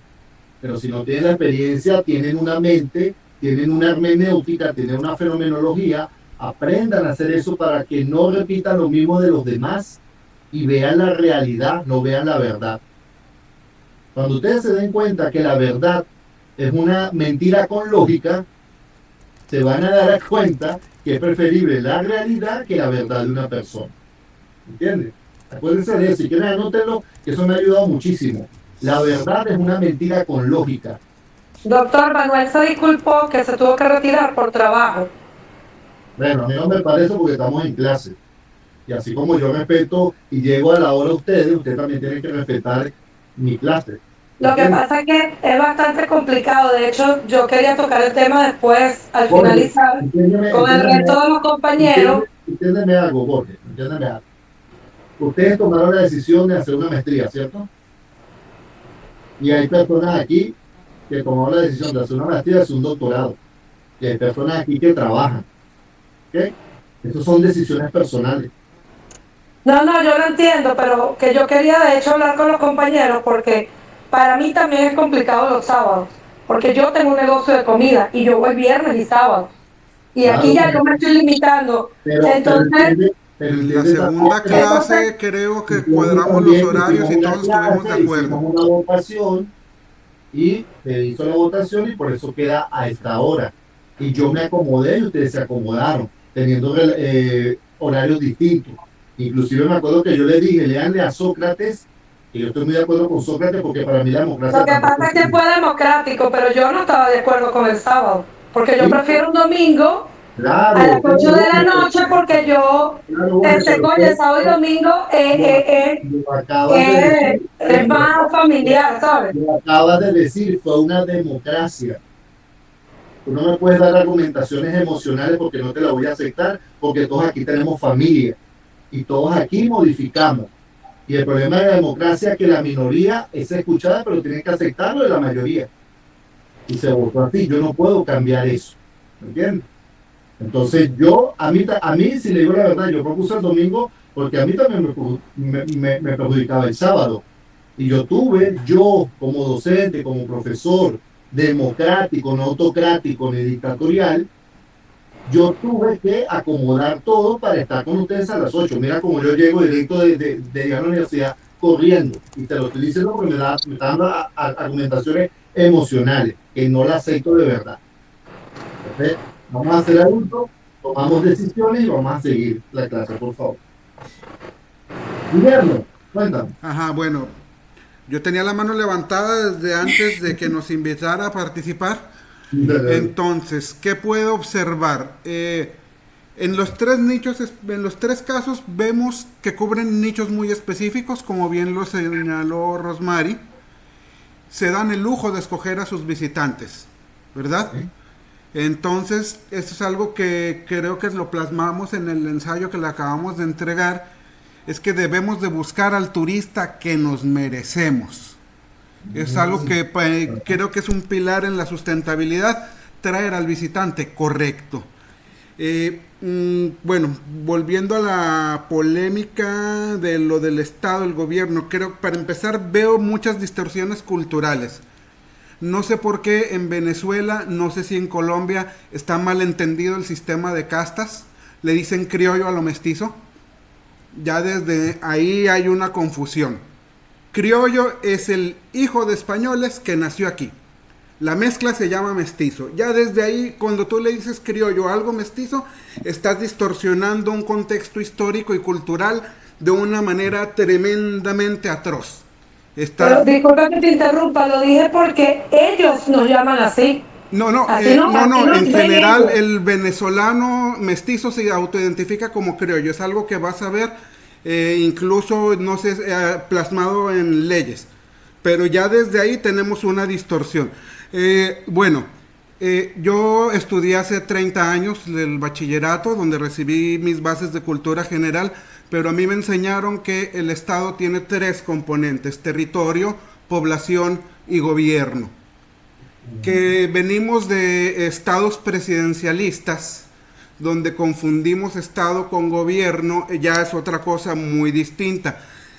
Ojo, no podemos descargarle al Estado gobierno la responsabilidad que nos toca para la creación de las políticas. Tenemos que ser partícipes como miembros del Estado, como población, y asumir lo que nos toca para fungir como esos directores de orquesta. Tenemos que construir los elementos para que el Estado pueda brindar políticas que resistan a los gobiernos. ¿Ok? Estoy de acuerdo en que hay que tener cuidado con el impacto cultural. Lo que tenemos que hacer es que que transmitamos realmente cultura. Cuando lleguemos a la 4ª generación, de verdad tengamos elementos culturales y no solo paradigmas heredados, como el caso del experimento de los monos y las mangueras del agua, ¿no? En el caso de Bonaire, yo veo que la masificación no es mala per se, porque Bonaire es un destino masificado, no lo podemos negar. Lo que hay que tener en cuenta es la capacidad de carga del producto. Tenemos que participar con el destino, mejorar el destino sin romper sus orígenes y evolucionar con el producto. Tampoco lo podemos dejar estático, porque si no nos quedamos en que estamos truncando el desarrollo para las futuras generaciones. Bueno, Manuel se fue, pero le quería contestar lo que preguntó sobre si el modelo de Capagui era replicable en un lugar que no fuera la selva. Es algo que también pusimos en nuestro ensayo, y es que el querer replicar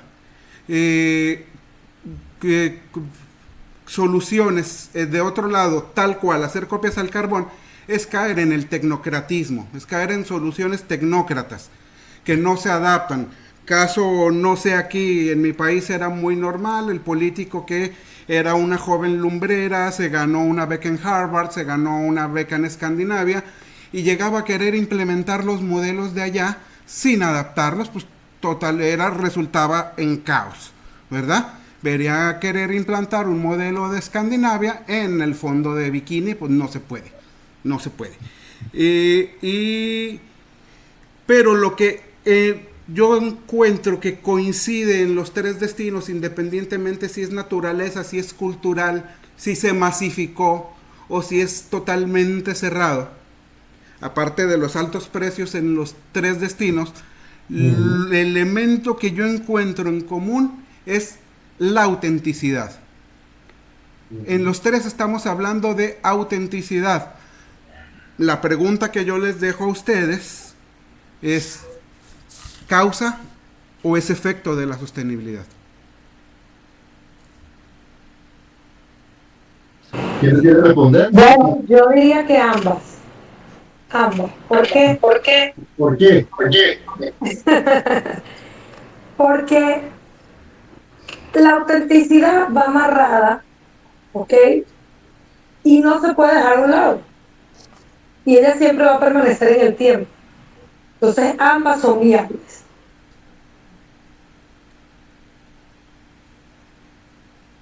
Creo que la doctora iba a decir algo, doctora. Profe. Ajá, sí, sí, efectivamente. Yo digo que son ambas también. Es una causa, es una causa o una consecuencia a esa madurez, y por supuesto que es una sostenibilidad, porque la misma, por lo menos en el caso de Capahue, el mismo,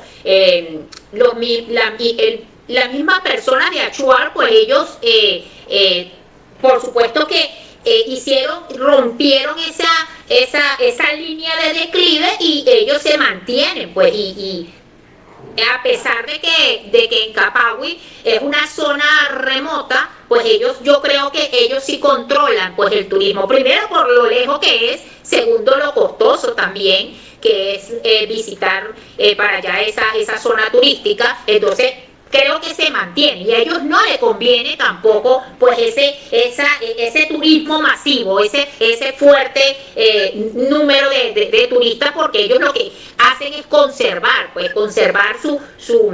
su ecología, su ambiente, su naturaleza. Entonces ellos lo que les importa es la calidad de los turistas que llegan, o sea, pocos pero con calidad. Y que realmente yo creo que los turistas que visitan Capahue, pues, son gente, yo diría que gente pudiente, no va cualquier turista a Capahue, por eso es que se han conservado. Y eso los ha mantenido, pues, en esa sostenibilidad. No, y no solo en Capahue, creo que en los tres destinos. Yo creo que el éxito de los tres destinos radicó en la consulta a las comunidades, el fortalecimiento en las comunidades, el preguntarle a la comunidad lo que quiere, lo que decía el profesor. Yo, por ejemplo, en mi caso específico, que estoy haciendo vida en Chirimena, ya yo he ido hablando con algunos lugareños, y la primera pregunta que le hago es: ¿ustedes quieren ser visibles en el mapa? Eso es lo primero que yo les pregunto, porque eso trae consecuencias. Y antes de ayer que yo estuve por allá, hubo uno de ellos que me aconsejó: el día que vayan a hacer la reunión, sienta claro a todos los poblareños, dile que esto no es política, que aquí no va a intervenir la política, que va a ser algo propio de nosotros, donde todos nosotros vamos a decidir. Que si bien es cierto, tiene que haber la intervención en algún punto del Estado, del gobierno, sí, porque, por ejemplo, uno de los productos que yo quiero crear dentro de Chirimena es una ordenanza. Una ordenanza donde nosotros tengamos ciertas normativas.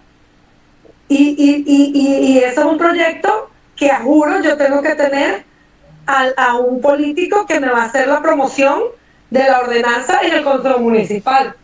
Pero eso es un tema que en su momento llegará, pero para que los pobladores puedan pararme, yo les tengo que vender el producto de qué es lo que quiero con ellos, y que ellos acepten que vamos a ser visibles en el mapa. Es muy complejo, pero yo creo que sí, que lo primero en cualquier experiencia turística es hablar con los lugareños y preguntarles qué es lo que quieren. Y eso va entre la autenticidad y la causa. La causa lleva una con otra, por eso es que esas experiencias van de la mano. Claro, son juntas, ambas se engranan. Es un engranaje de una que va de la mano con la otra. En pocas palabras, a el muchacho después le colocas el nombre. Mira, hablando coloquialmente, así es, profesor. A Margaret, cuéntame. Hay algo, doctor, que desde que comenzamos la maestría ha salido mucho en cada clase, y es el tema de la falta de la acreditación por el Consejo Global de Turismo Sostenible, una acreditación internacional. Creo que tenemos que partir de algo supremamente importante. Venezuela en este momento no puede obtener esas certificaciones, y no por gobierno, simplemente porque se necesitan ciertos pasos que en este momento no hay la viabilidad. Y no tiene nada que ver con si papá gobierno lo hizo o no lo hizo, sino que, por ejemplo, en este momento no tenemos auditores locales que nos puedan venir y certificar. El alto costo en este momento tampoco es manejable, y una parte donde sí entra el Estado es la parte de los temas de los servicios. Pero el caso de Guarao, por ejemplo, nos demuestra que no necesitamos que venga la mejor certificación internacional a decirnos cómo hacer las cosas, si las hacemos bien desde el principio. O sea, no tenemos que delegar o pasar la responsabilidad que tenemos como gerentes, como empresarios, como creadores de productos a papá gobierno. Pienso que tenemos que saber el cómo, el cuándo y el dónde, y de ahí empezar a buscar una certificación. Así como el caso de Guarao, hay muchos casos en Venezuela que lo están haciendo muy bien y están creando sus propias certificaciones. ¿Y en qué ha apoyado Mintur en esto? En crear sellos de país.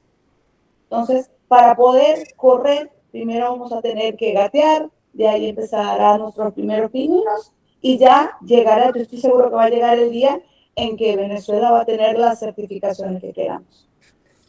De hecho, algo muy importante, los productos que son exitosos internacionalmente, primero son productos nacionales. Y de allí sale, como vuelvo a decir, descubriendo el agua tibia. Lo que pasa es que le cambian el nombre y renace. El turismo endógeno todavía ha existido, eso no es desde ahora. Y es eso, pues los turismos nacionales que se mantienen, son sostenibles, sin necesidad de certificaciones, ojo, sin necesidad de certificaciones nacionales que la van a tener después, pero primero necesita la certificación de la comunidad, que es lo que está diciendo Borges, es sumamente importante, de la comunidad, de la zona. Si ustedes tienen, de verdad no tienen esta teoría de Uwe Brufenberg, que a mí me gusta mucho porque aplica en este momento del microsistema, del meso, del mazo, ayuda mucho porque ahí hay que seguir de esa manera inductiva, ¿sí? De lo específico a lo general. Y de hecho, ese turismo, como tú dices, cuando tiene el apoyo de la comunidad principal, después de las comunidades aledañas, cuando es la promoción de boca a boca, va empezando a ser nacional y tiene la credibilidad social para que un ente de ese gobierno, de ese estado, lo mire y le dé la certificación. Y a partir de eso, seguir creciendo y llega a ser internacional. Mucho caen es porque comienzan al revés. Quieren ser internacional y no tienen apoyo de la comunidad y caen. Ejemplo súper polémico ahorita, Gaza, por lo que quieren hacer ahorita y de la manera como abordaron eso. ¿Bien? Y así puede haber mucho. Pero es muy cierto, obviamente para el turista o cualquier producto se necesita una certificación. Eso estamos claros porque te da la confianza de que ese producto es bueno. De hecho, nosotros, para cerrar como producto, necesitamos ser certificados. Por eso ustedes están haciendo la maestría y el doctorado. Ustedes que necesitan un papel.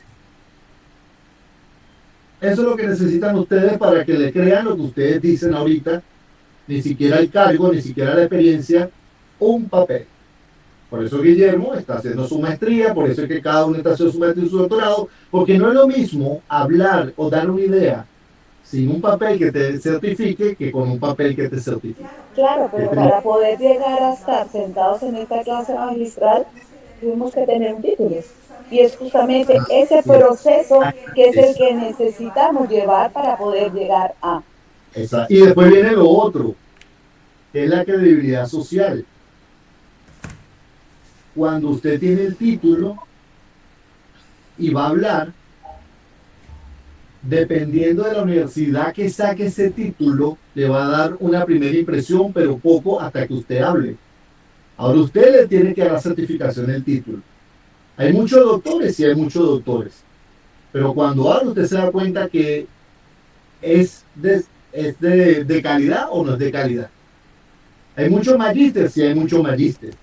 De hecho, hay personas que ni siquiera tienen títulos y cuando usted habla con ellos saben demasiado, pero desgraciadamente no tienen el papel y no son escuchados. Entonces, lo de las certificaciones, muy buen punto y de verdad es importante tenerlo, pero anoten eso. Para tener un producto internacional turístico, primero tiene que ser nacional, ¿okay? Como tal. Bueno, terminamos por hoy. Felicitaciones a las chicas. De verdad que la ponencia fue interesante, los casos fueron Gracias. Los otros equipos tienen que poner casos mejores todavía, o sea que odielas a ellas porque de verdad que los casos fueron o sea, de verdad gracias primero la muchacha por ir a la asesoría y por tomarme en cuenta porque sí dieron con el clavo con eso. Gracias, doctor, gracias. Gracias. Captamos lo que usted nos pidió y lo que usted nos dijo que quería en la ponencia, pues.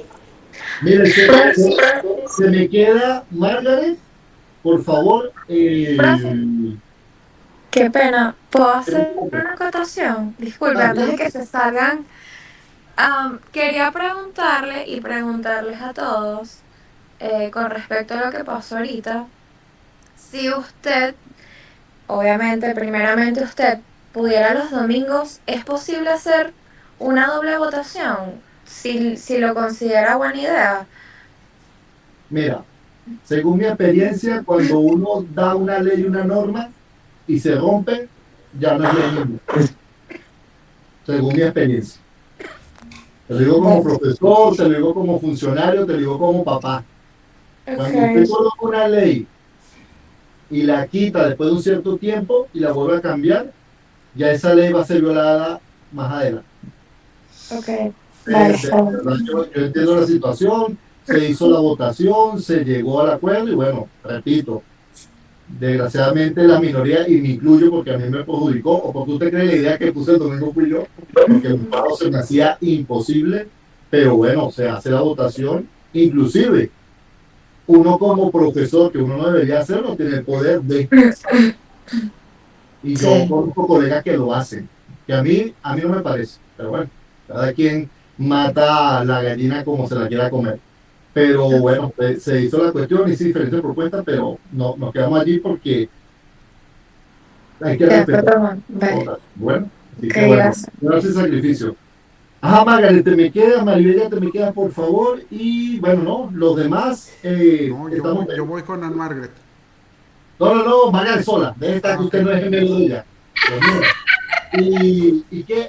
Y ojo, acuérdense algo. Yo sé, antes que se vaya, yo sé que le causó ruido, y sí, lo hice súper intencional, el ensayo de 3 páginas. Pero esa era la intención, ¿ok? Esa era la intención. Es un ensayo de 3 páginas. Le hice la plantilla y obviamente la primera página, que es la portada, y la última página, que es biografía, no se cuenta, pero son 3 páginas. ¿Cómo ustedes lo van a hacer para sintetizar lo que yo hice, lo que yo le puse allí? Ese no es problema mío. Ese es problema de ustedes. ¿Ok? Por eso es que lo hice a propósito. Acuérdense que en estos momentos yo necesito que ustedes evolucionen. Mi trabajo no es facilitador ni instructor. Yo soy docente. Acuérdense de eso. El instructor da clase como recibió. El facilitador da orientaciones a unos conocimientos. El docente desarrolla la actitud con C y con P de sus estudiantes. Así lo amen ahorita o lo amen después, así lo odien ahorita o lo odien después. Muchachos, tienen a un docente y me gusta ser docente. ¿Ok? Entonces, que quede claro en eso. Yo soy ningún instructor. Y todas las cosas que hago, lo hago con premeditación y alevosía para bienestar, para beneficio de ustedes, no bienestar, para beneficio de ustedes. Bueno. Entonces, Margaret se queda Maribel y los demás, cuídense mucho y gracias por esta noche. Gracias. Buenas noches, una delicia de clase, gracias. Mire, a ver. Profe.